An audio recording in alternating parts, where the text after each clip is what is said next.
We saw Angel Reese play. We saw Hall play. We saw Enrique. We saw Aliyah Boston.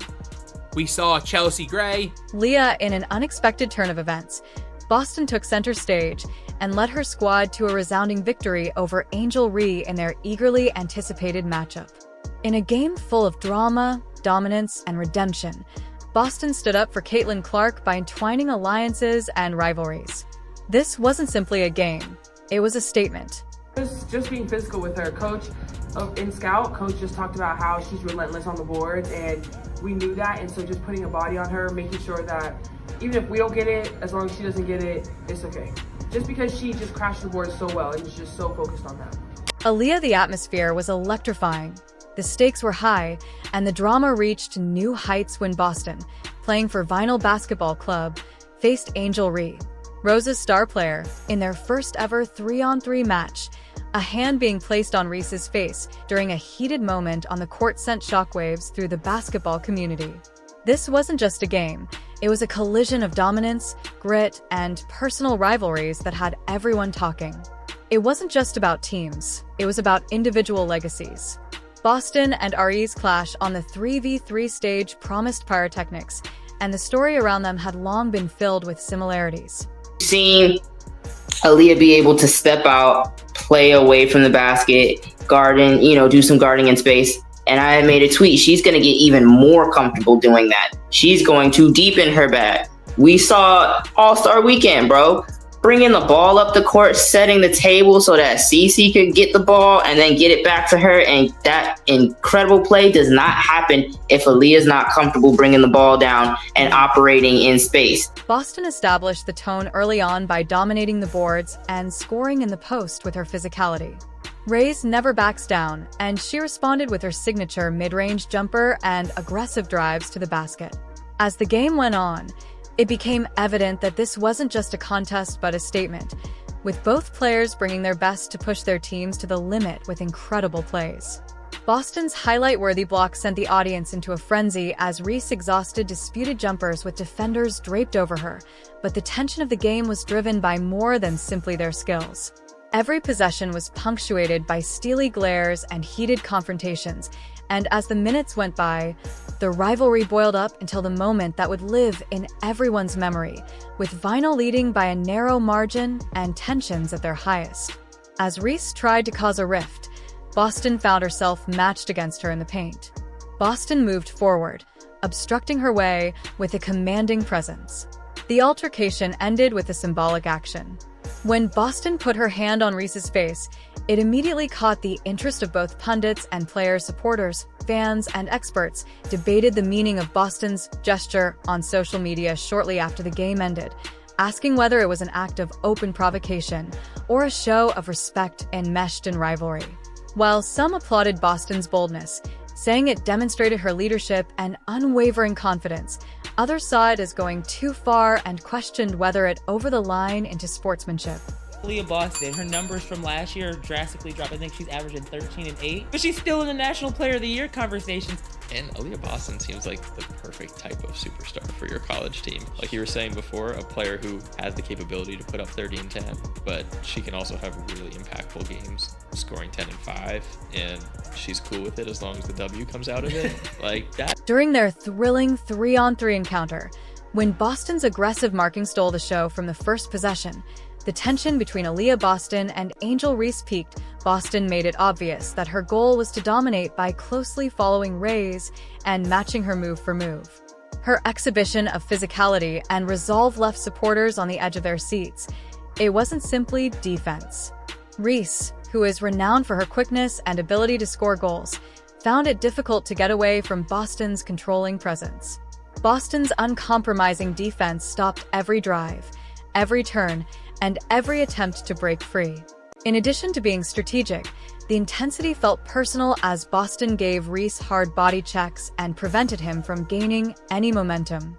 Aliyah Boston put on what could only be called a dominant effort, replacing Caitlinclark in a game that felt more about establishing the truth than it did about winning, as Boston's Vinyl Basketball Club defeated Angel Reese's Rose side 79-73. The game made a message about levels in addition to being a victory for Boston and her squad. Boston's performance was even more remarkable because it appeared like she embodied the competitive fire. Caitlin Clark is well known because the media has long discussed Reese and Clark's similarities, frequently exaggerating Reese's accomplishments to place her on par with Clark.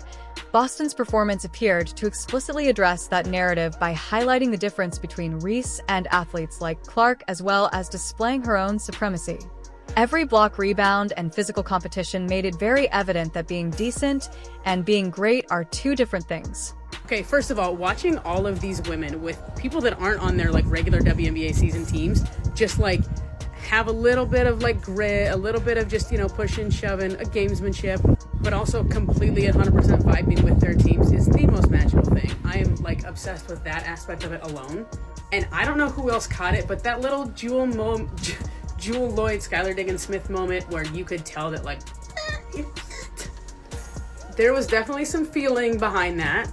Although it was not stated, Boston and Clark had a strong bond that was evident throughout the game. Their mutual respect is well known, and Boston's on-court performance felt like a tribute to Clark's unwavering competitive spirit, which is evident in his unmatched scoring prowess and ability to shoot effectively from almost anywhere on the court. It was a performance of which Clark would have been proud, as Boston's relentless pursuit of excellence left no room for doubt as to who controlled the game as it went on. Boston's dominance became further clearer. To her credit, Reese put up a valiant fight, displaying flashes of the brilliance that has made her a standout player, but once more, her efforts were in vain against Boston's relentless defense and overwhelming physicality. Although Reese finished the game with respectable numbers, Boston's overall dominance overshadowed them.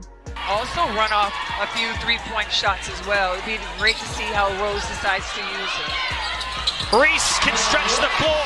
She's dialed in.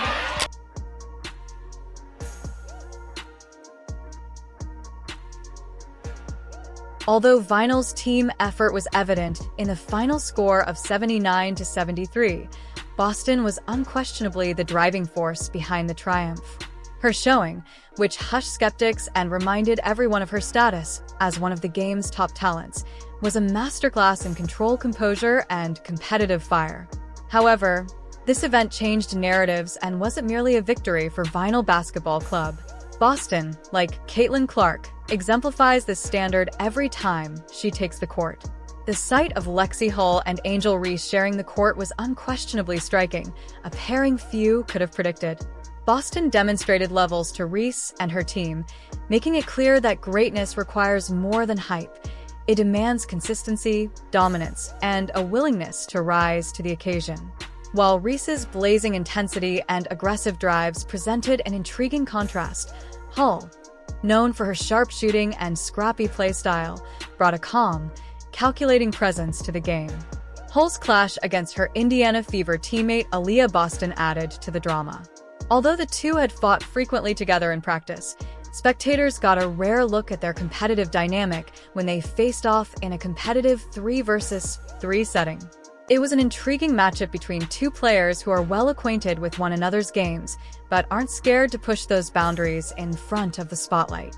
Boston, as predicted, played with the dominance Fever fans have come to love, and her physicality was a clear challenge for Hull, but Hull held her own by making clever plays and using her basketball IQ to find ways around Boston's imposing defense. When this game was looking like it was getting a little bit out of hand, when it was looking like, they were going to be down and out, where they would have no chance really, Lexi Hull came out and she hit a huge three when they were down by double digits, then went and got a huge stop at the basket on Jordan Canada, then came and got a great assist. But Ryan Howard had 27 points 3 minutes into the third quarter, and with that, Lexi Hull went and guarded Ryan Howard and did a good job. So I thought Lexi Hull did a good job. Since Caitlin Clark sold out every stadium she entered last year and is now known for her jaw-dropping performances and record-breaking crowds, her absence naturally cast a shadow over the event. Clark's court vision and playmaking skills, however, are what really make her stand out. She not only scores points, but also elevates her entire team with pinpoint passes and an uncanny ability to read the game. It was evident that the venue would have been much more packed if Clark had been on the court showcasing her transcendent talent and star power, but even though she was conspicuously absent from the action, her presence was still felt. One could imagine Clark watching from a distance, supporting her peers, especially Boston, who stepped up in ways that would have made Clark proud. The leadership of Boston, if anything, Boston's performance served as a reminder that Clark's competitive spirit endures in her teammates, as her poise and unwavering quest for victory reflected the traits that have made her a fan favorite.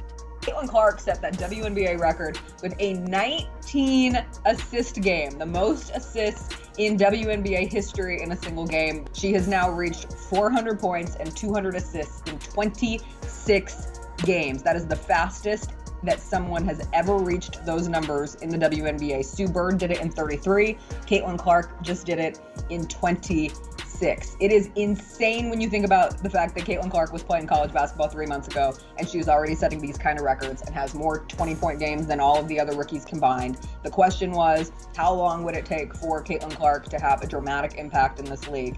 And the answer has been pretty darn fast. Even if there weren't as many people there as would have been anticipated given Clark's presence, the game was nevertheless exciting and dramatic, and the special dynamics between Boston and Reese created even more suspense.